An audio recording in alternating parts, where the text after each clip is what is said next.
Hi, I'm Mark Lynn, and I'm the roommate coach. This is KZZH 96.7 FM in Eureka, California. This is going to be episode number 10, which will be all about effective habits for roommates. It's probably going to be part 1 because I'm pretty sure that this will be a multi-part series. If my prediction of a multi-part series makes you think that maybe there are quite a few potentially good habits for roommates, that's absolutely right. And that's why I'm pretty sure it'll take more than one episode here at the Roommate Coach. But in any event, I'll go on with my introduction. KZZH has been brought onto the air by Access Humboldt, which can be reached at accesshumboldt.net. And you could leave feedback for me at theroommatecoach.com using the feedback link, the contact link rather, on the homepage.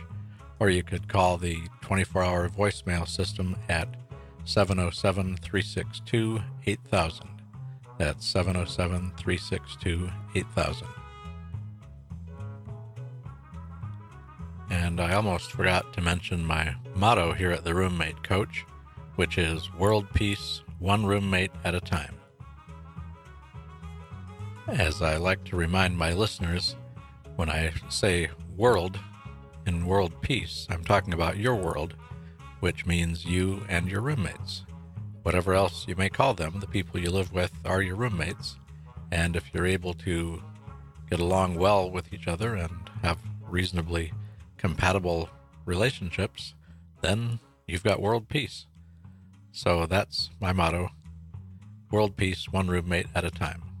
And now, on with the show, as they say.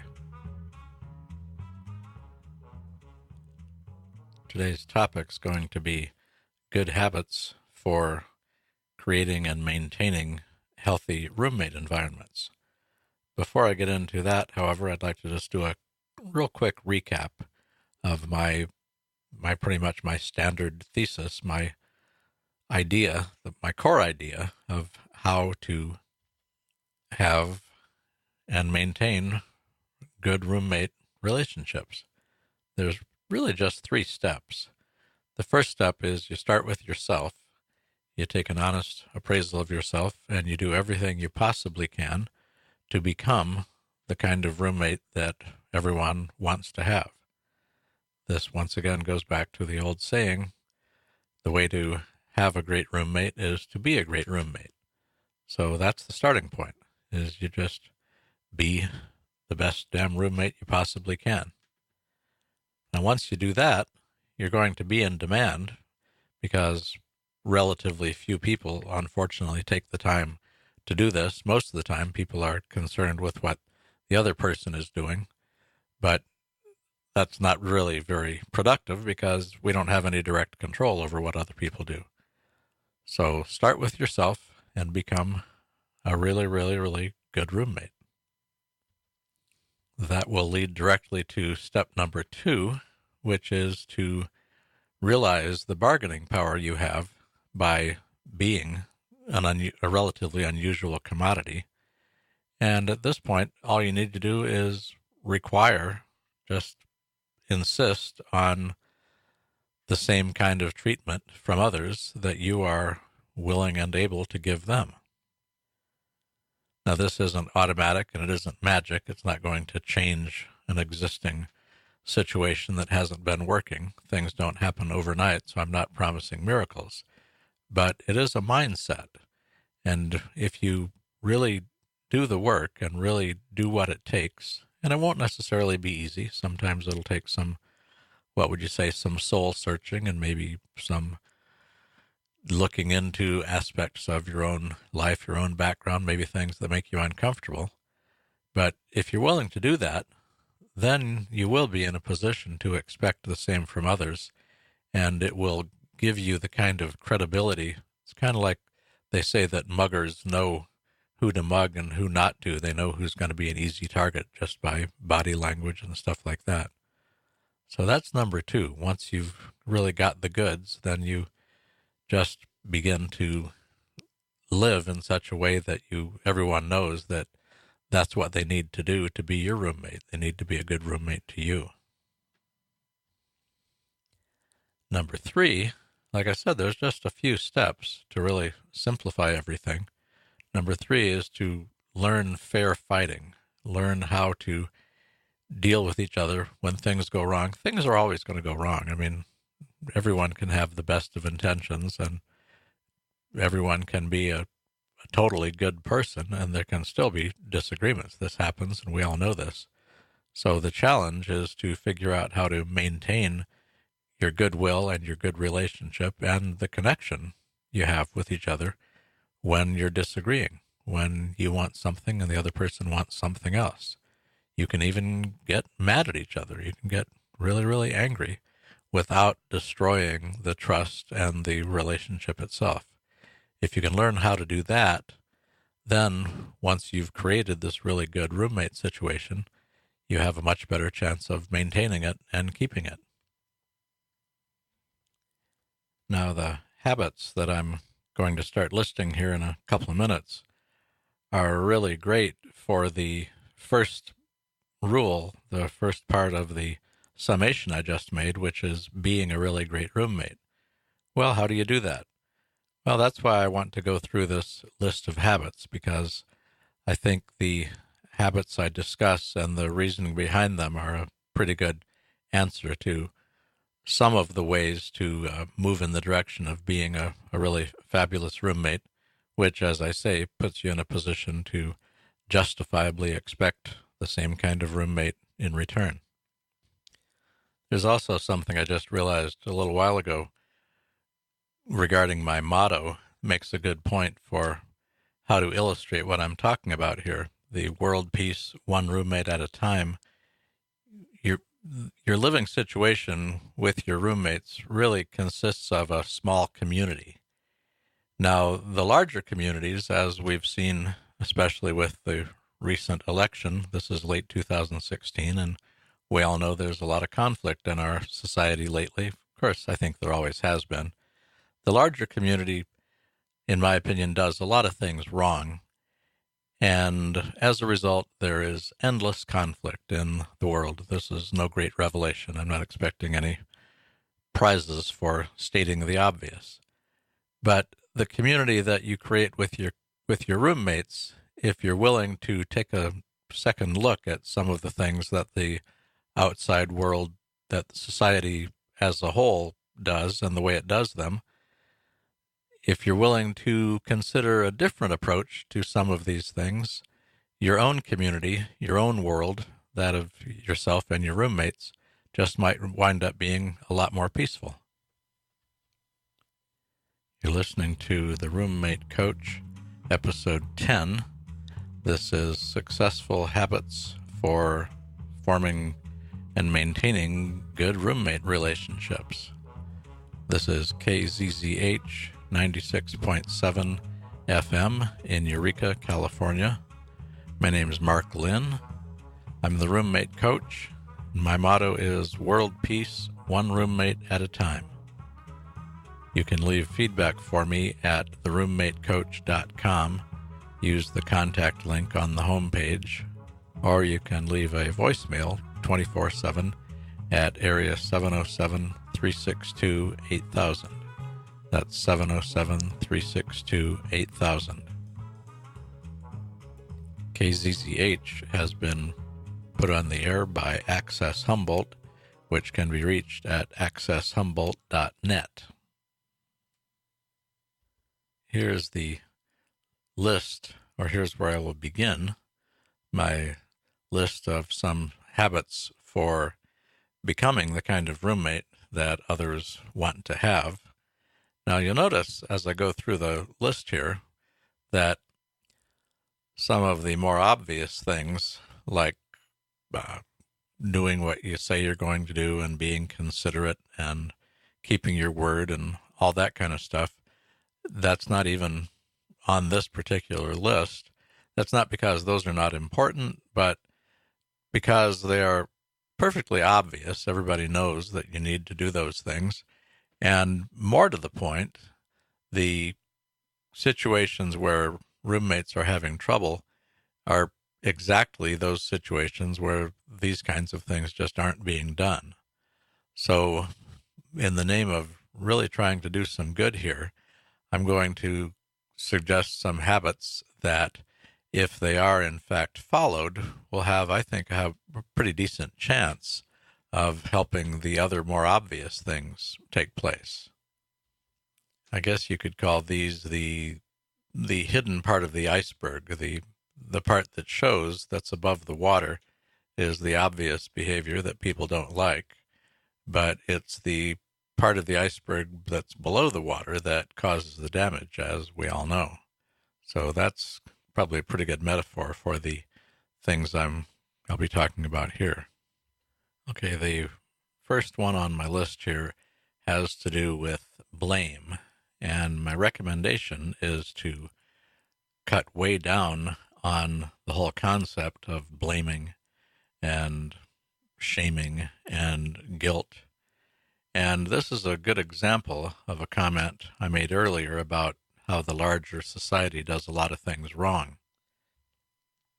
A couple of terms I've learned recently with regard to our legal system is our society, and most societies, as a matter of fact, operate on what's called a retributive system, legal system, in which the emphasis is on punishment for wrongdoing,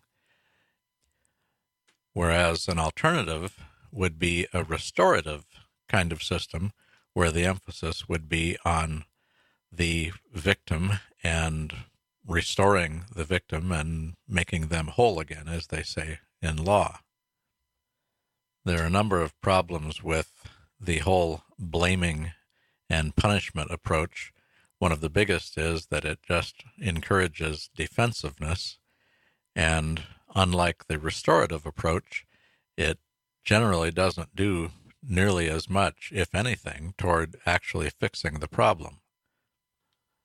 So even though it's pretty popular in our culture, the fact of the matter is blaming doesn't really do much good at all when it comes to really fixing problems.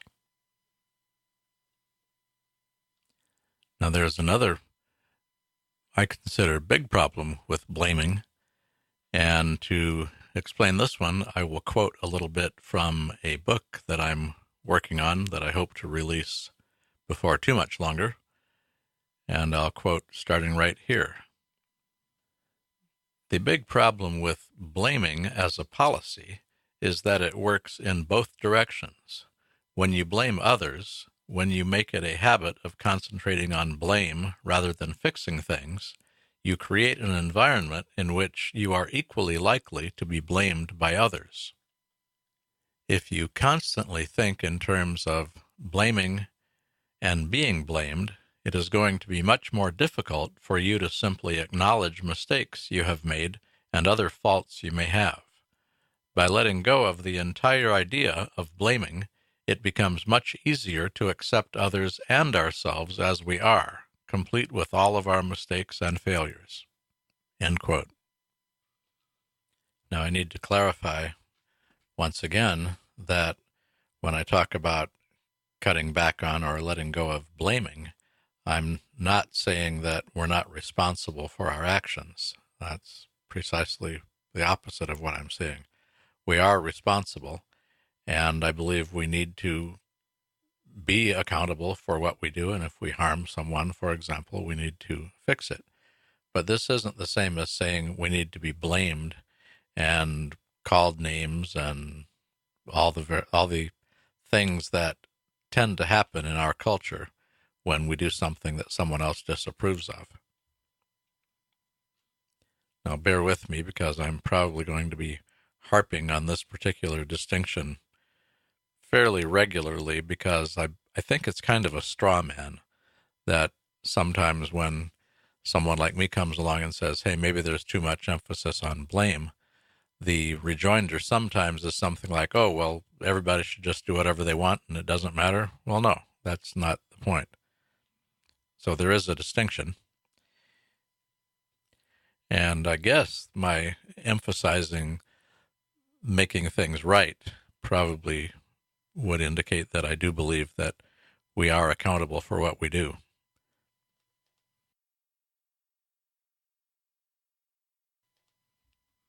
Now, before I leave this particular habit and move on to the next one, which is related, by the way, I'm going to repeat something I mentioned in an earlier episode that kind of underscores what I'm talking about here about the futility of blaming. And this is a quote from a book on nonviolent communication by Marshall Rosenberg. Nonviolent communication is a really wonderful, I guess you would call it a discipline. It's an approach to communication that emphasizes talking about what we need rather than what is wrong with each other. And here's the quote from Marshall Rosenberg, the author of the book and the creator of nonviolent communication. Quote, "From the moment people begin talking about what they need rather than what's wrong with one another, the possibility of finding ways to meet everybody's needs is greatly increased." End quote. I think that just does a terrific job of summing up what I'm trying to say, which is that if the goal is for everybody to basically be as happy and well off as they can be, the best way to do that is to forget about blaming and shaming and guilt and get into focusing on the real issues and what people need. You're listening to The Roommate Coach on KZZH 96.7 FM in Eureka, California. This is episode 10, talking about good habits for people who want to be really good roommates. Being a really good roommate goes right along with my saying that the way to find a good roommate or to have a good roommate is to be a good roommate. Actually, I think originally I said great rather than good. That could almost be my motto because I'm so fond of the saying. But the motto here, the official motto, is world peace, one roommate at a time. I guess that would be kind of an automatic thing once everybody involved takes the time and does what they have to do in order to become really great roommates. At that point, by definition, you would have world peace, at least within the world that's comprised of you and your roommates. That's how I get away with such a rather optimistic motto, is by defining the world as your world, as opposed to necessarily the larger world. That will take a little bit longer. My name is Mark Lynn. I'm the Roommate Coach. And if you'd like to leave me any feedback, any questions or concerns, you can do so at theroommatecoach.com using the contact link on the homepage, or you could leave a voicemail at it's area 707-362-8000. That's 707-362-8000. It's a 24-hour voicemail system.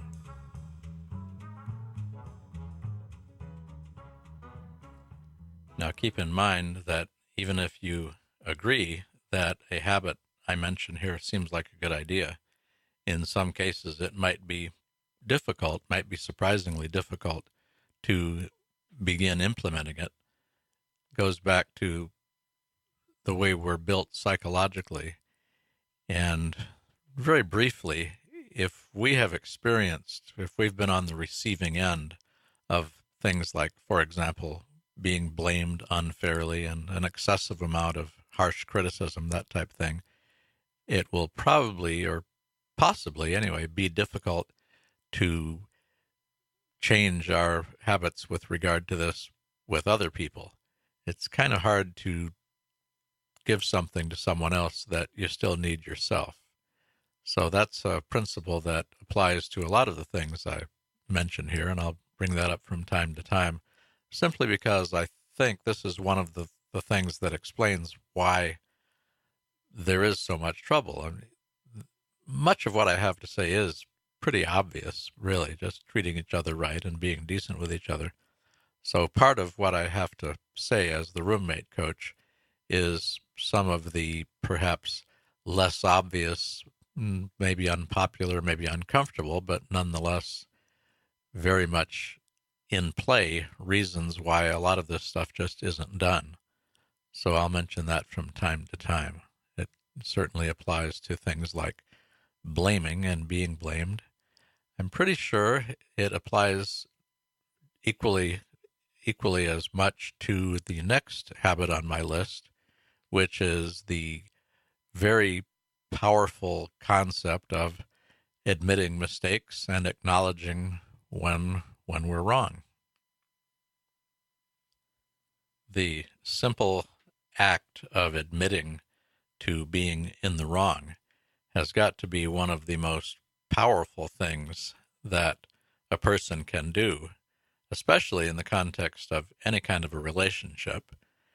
And yet it remains much less widely experienced, and it's something that a lot of us are reluctant to do. I can certainly relate to this. Again, I've mentioned before, I'm not pretending to be above all this. I've experienced both sides of almost all of these issues. And it goes back to my earlier point about blaming and a society that emphasizes blame and being right or wrong and all that, is that if we're in an environment where we're likely to be blamed whenever we make any kind of a mistake, well, an obvious way of defending against that would be to never make a mistake, even when we do. The problem, of course, is that none of us are perfect, and things do happen among roommates as well as everybody else on the planet. And if no one is willing to acknowledge that, yeah, well, maybe I could have done a better job at that, then any situation that comes up, any kind of a conflict, is likely to either go nowhere, or what usually happens is it turns into more of a battle than it needs to. So it's really easy to short circuit a lot of these battles by if the people involved are just willing to tell the truth. Once again, the truth can never be your enemy.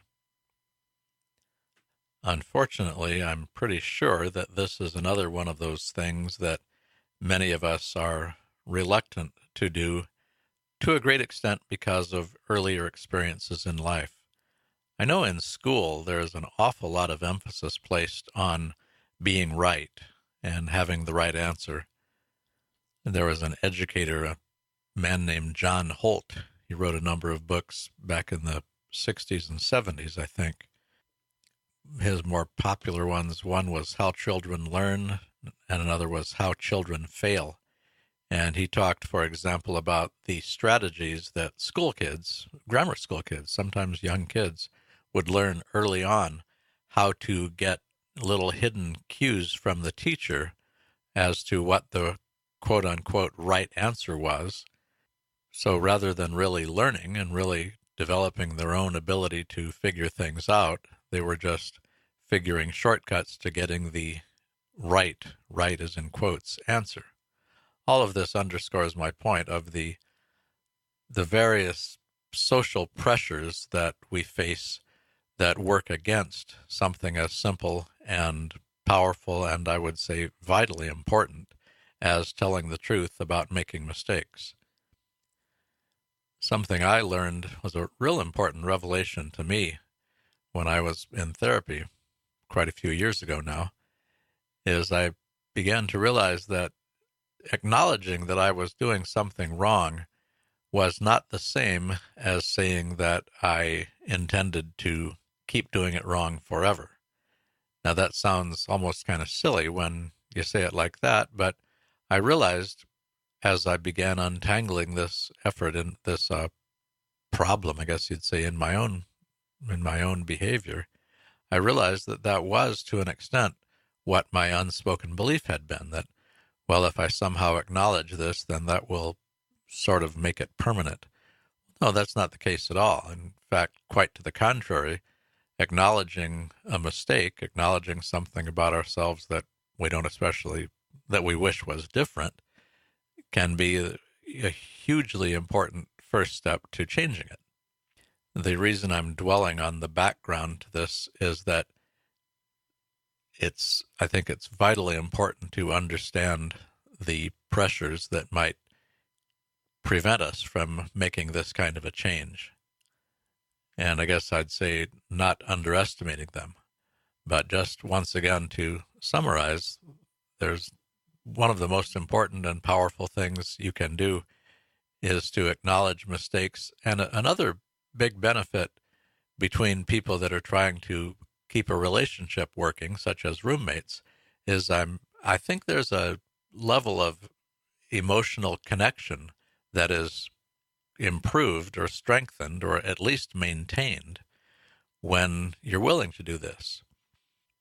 If the other person knows it's perfectly obvious that you did in fact do whatever it was, but you deny it, well, then you're kind of living in different universes. It's hard to really maintain any kind of a connection when you've got different perceptions of the same reality. But if you did do it, or if the other person did it, I'm not picking on you or me or anyone, just making a general statement here. If the person who did whatever they did just admits it, acknowledges it rather, I guess admits it is sort of a loaded word because, see, I'm falling into the trap myself. Admitting something sounds like you're in court. No, just acknowledging it. So I will close this particular segment. This is bad habit number 2.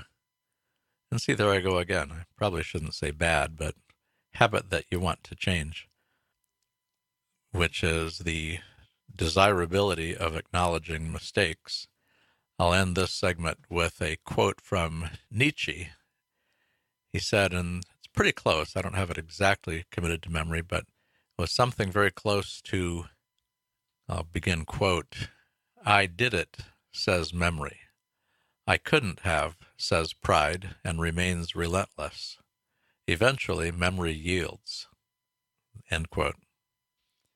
So there is an ongoing struggle between our memory and our pride. And I'm putting in a strong vote here for memory and once again for reality and for the truth. It's very simple and yet very powerful.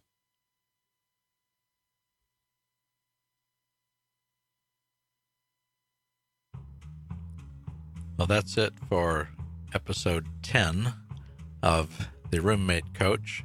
This episode has been part 1 of good habits for being a really great roommate. My name is Mark Lynn. This is KZZH FM 96.7 FM in Eureka, California, brought to the air by Access Humboldt, accesshumboldt.net. You can leave feedback for me at theroommatecoach.com using the contact link on the homepage, or you can leave a voicemail anytime at area 707-362-8000. That's 707-362-8000. You can access the prior versions of the Roommate Coach radio show on my YouTube channel. Go to YouTube and search for The Roommate Coach. You'll find prior versions, at least when I get it completed.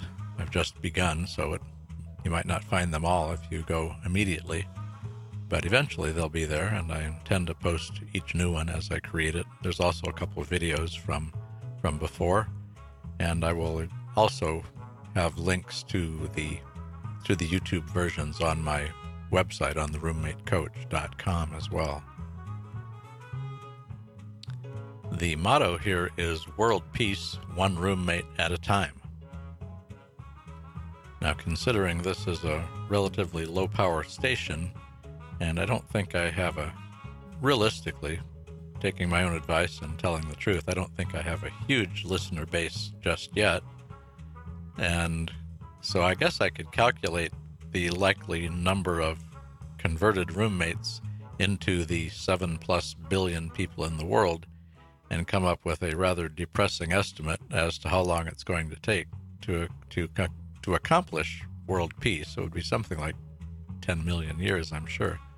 But I have a way around that, which is by thinking of the world as your world, which is where you live and with your roommates. Now, that's a much more realistic goal. If you're able to maintain or increase the harmony and get along better with your roommates, then you've added peace to your world. So that's my motto, and that's how I keep it from being too wildly unrealistic. If you have any feedback for me about my motto or anything else for that matter, you can leave it at theroommatecoach.com. There's a contact link on the homepage. Or you could leave a voicemail 24/7 at area 707-362-8000.